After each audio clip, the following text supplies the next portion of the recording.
Today is the 6th of June 2024. This is Wirral Council's Planning Committee. My name is Paul Cardin. I'm speaking for the group known as Wirral in It Together, who are long-term residents of Wirral. Allow me to state at the outset that we are seeking to gain your cooperation in the resolution of some very difficult issues. I will be referring to some serious issues and would politely request that members bear with me and do not interrupt me while I address you. Thank you. Councillors, with regard to planning applications for 5G MAST installations on Wirral, we have discovered multiple instances of potential criminal activity being engaged in by various telecommunications companies. Wirral Council's planning officers and publicly elected officials appear to have not spotted large-scale questionable activity over a long period of time. Our purpose here today is twofold: to expose to you the true extent of the Council's perceived lack of oversight and to begin to make the Council publicly accountable. On the 29th of April 2024, we sent an official letter before claim to Wirral Council's Chief Executive Officer Paul Satur, which listed in very close detail the companies involved, the dates, the MAST locations, a number of problematic documents, a number of bogus safety certifications, and all the surrounding circumstances. Receipt of this letter was finally acknowledged on the 20th of May 2024. We are recording this session today on video. Please be patient with me and hear me out. Any denials or attempts to shut me down given by any of you may serve to incriminate you at a later date. I would respectfully request that you remain silent as I continue to address you. Our actions are being carried out entirely in the interests of public safety. We would like you to use your expertise to recognise and act upon this unfortunate situation.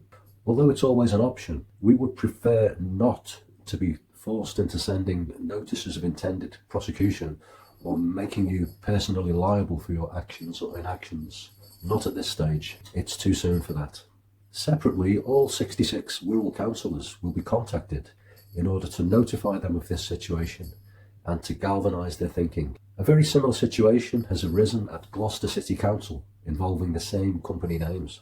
Here, we are told, the head of planning has resigned along with 9 councillors. We have found exactly the same situation at a number of English councils, the identity of whom we are not prepared to divulge as our investigations proceed.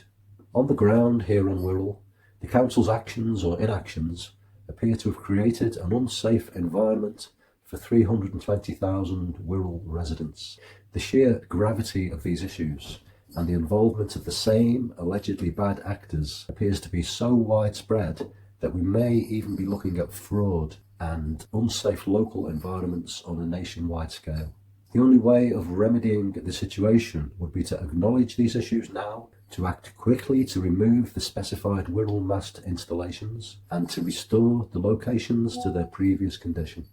We have powerful individual rights and are prepared to exercise them here. We also have an inherent responsibility to hold our public servants accountable.